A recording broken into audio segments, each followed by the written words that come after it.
Hey guys, it's Lindsay from Books for Christian Girls, and today I'm sharing with y'all my July wrap-up.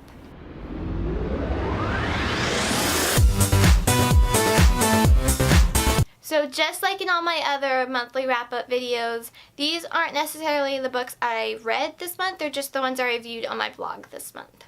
So the idea of this kind of video is to just kind of give y'all a summary of what I've read and reviewed this month so y'all can see if you're interested in it, and then y'all can go check out my full review and the content review of it on my blog.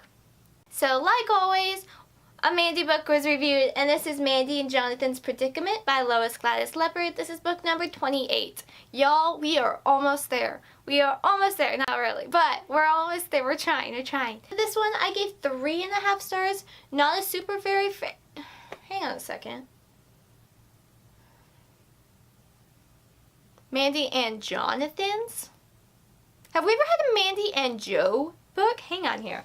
Mandy. Okay, well there's like a Christmas special that's Mandy and Joe's Christmas something or another. But that came after this one, so I don't know how I feel about that. Y'all know I'm a Mandy and Joe shipper. I shipped them before I knew what shipping was. I don't know how I feel about that. Okay. Title aside, Jonathan aside, I'd have to say I really did enjoy this one. It's not probably one of my very favorites, but it is one I did really enjoy. I really enjoyed seeing Mandy's reaction to the city, and then that ending leads up to the next book perfectly. For the next book, I gave 3 stars, and that was Andrea Carter and the Long Ride Home by Susan K. Marlowe. This is book 1 in the original Circle C Adventures series. I've actually read and reviewed the Circle C Milestone series, so I've been wanting to start the series and hopefully finish it and see basically Andy and her family and all the adventures and how her friendships were formed that were mentioned in this later series. So I gave this one 3 stars. I also reviewed Izzy's Pop Star Plan by Alex Mustang. Is that how you say it? I'm not sure. This one was it was really cute. There was a couple parts, it was a little bit corny, but I think that's just because it was an older Christian book. It's basically about the 16-year-old who has a web diary, and she recounts of what's happening in her Pop Star Plan. And it's cute, and there's like a lot of faith content, so I gave it 3 stars. Last Dance by Melody Carlson. This is the 8th and final book of the Carter House Girls series. It's kind of bittersweet, but at the same time, I would say this is the cleanest book in the series. I think that's because the girls really grew during the series, and so we see that growth, and the end result is pretty good in my opinion. So this is another Melody Carlson series reviewed fully on BFCG. I'm so excited. I didn't know this would come. So the next series I'm looking forward to because it mentions different girls from this series in there, so it's going to be really interesting to kind of see them again, but this one was reviewed this month. The Coronation by Livy Jermish? Is that right? I'm not sure. Did I say that one right? I hope I said that semi-close. Okay, to sum this one up, romance, royalty, 460 pages long, and I really enjoyed it. I gave this book 4 stars. I was a little overwhelmed with all the characters at first, but they all quickly took on their own personalities, so it was able to differ them from each other. This had a interesting plot, and in a bit in, it took a really big twist that I was kind of expecting, but at the same time, I'm like, what's happening? So it was a really interesting read, and I'm looking forward to seeing book 2 and who's going to get together and who's going to stay together. So a book I've been talking about quite a bit these last couple of months is The Girl Who Could See by Kara Swanson. I gave this book 4 stars, and it's now officially reviewed on BFCG. Let me just tell y'all a blurb, okay? Let me read you a blurb. Written in an excellent first-person point of view that makes for an intriguing plot that moves you alongside Fern, the girl who could see. Fans of Lisa T. Bergen and Sarah Ellis should love this novella. Let's see what. From the very first page, I was pulled into Fern's worlds and didn't want to put it down. Lindsay Simple, Books for Christian Girls. I gave a blurb for it, so there's my blurb, y'all. It was a really interesting plot, and I still adore this cover. And then unfortunately, one of our 1 stars of this month was very disappointing, and that was Unraveling by Sarah Ella. I didn't want to give this book a 1 star. Sarah Ella is a very sweet lady. But with all the sexual kind of hints or mentions and the tension, and both guys were creeps. I'm sorry. I don't like either guy. I'm like, how are you both creepy? But yeah, it wasn't my cup of tea, even though I did and mostly enjoy the first book. The second book was not. It wasn't for me, and I wasn't happy with the content. Right now, I'm unsure if I will be reading book 3. I have gotten requested to review it, so chances are I probably will, but I'm not sure yet. So just to get the other one straight out of the way, High as the Heavens by Kate Breslin. I actually didn't finish this one. I got about 100 pages in, and then I'm like, okay, no more, because there was leading up to marriage, physicalness, and no, thank you, no, thank you. Unfortunately, both this one and the other one, were both on my anticipated reads list for 2017, and so it is a little heart hurting. But High as the Heavens, it just with all the hints and the leading up to, no.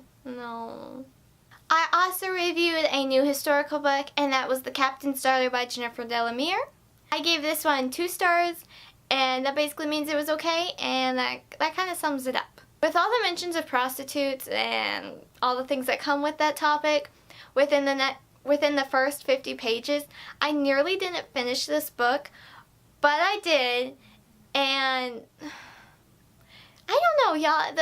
There was just too many parts that I wasn't a fan of, and the main girl was so naive. Like, I'm sorry, I'm just like, honey, come on now. And then the stereotypical Casanova was added to the plot to kind of bump up the anticipation and the adrenaline. And it's like, okay, it felt like he was just added as a side character, just so the main guy would have a chance to really save the girl. I mean, that kind of feels like a common thing. I thought we were getting away from the Casanova plots, y'all. Get away from the Casanova plots. Overused. We don't need the player who's trying to tempt the poor girl, and then the guy's like, oh, I don't know what I can do.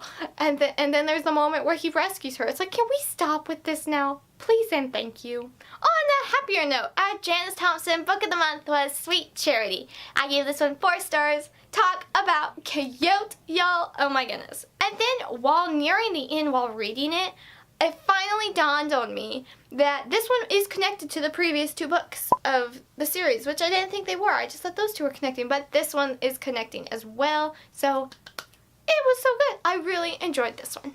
Another super cute book I read was Made with Love by Trisha Goyer and Sherry Gore. I gave this one 4 stars. This is book 1 in a series that follows 3 of the oldest girls who are all Amish, and this one, this was just cute, y'all. This was so cute. I'm so looking forward to reading book 2 and 3 in this series. It has to do with pie and a business, but also Amish beliefs, and it was great. I'm also working on my summer TBR list, which I made a video about, and I knocked out one of those books, and that was a guidepost book, and it's Rewriting History by Vera Dodge. This is book 2 in the Secrets of Mary's Bookshop series, and I have to say I enjoyed this one more than the first one, I think, because Mary's faith really stood out in this one. I got really interested in the mystery, and it was just really fascinating. I still love this cover. Look how gorgeous this cover is. So to finish off this video with a pretty big bang, these last 2 books were also on my anticipated reads for 2017.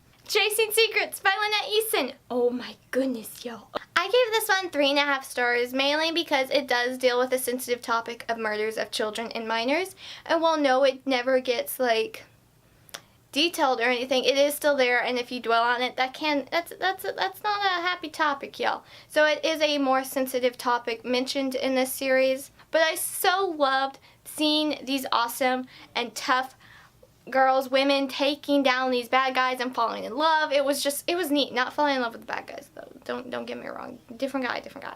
Okay, Haley is also goals, y'all.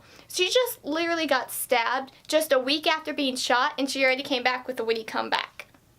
It's like, alright, I want to be you. Not maybe not the whole getting stabbed and shot, but the witty comeback after being that, okay. It's pretty impressive. And again, all these covers line up so well. These are awesome. And then my most anticipated book for 2017, Over My Dead Body by Sandra Orchard. This is the 3rd and final book in the Serena Jones mystery as of yet. Just keep talking to the author, y'all. We're just gonna keep bothering Miss Sandra. So, okay, what can I say in my opinion that's not spoilery? Okay, here we go. Ah! What's that? I can't say anything because of spoilers, and I don't want to give away because of my reaction, because I was not quiet on which side I was on the love triangle. And I don't want to spoil that for anyone, so I'm just going to leave it here that I gave it 4 stars. And I also, with Lynette Eason and Sandra Orchard, I interviewed both of them on my blog, so y'all can definitely go check out those interviews. It was really so much fun to kind of see how their minds work behind these brilliant books. And so both of those interviews are linked in the comments below, so I definitely recommend you checking them out if you've ever had an inkling or you've read any of their books. So, I guess that's it for this video. I had some pretty good books I was looking forward to this month of July, and then I had some books that surprised me with how much I enjoyed them. I'd love to hear if you've read, reviewed, or if you have any of these books now on your TBR in the comments below. I'm Lindsey from the blog booksforchristiangirls.blogspot.com, where I post a new review every Monday, Wednesday, Friday. I have a new video on this channel every Thursday, and I'm on Instagram every other day. Bye, y'all!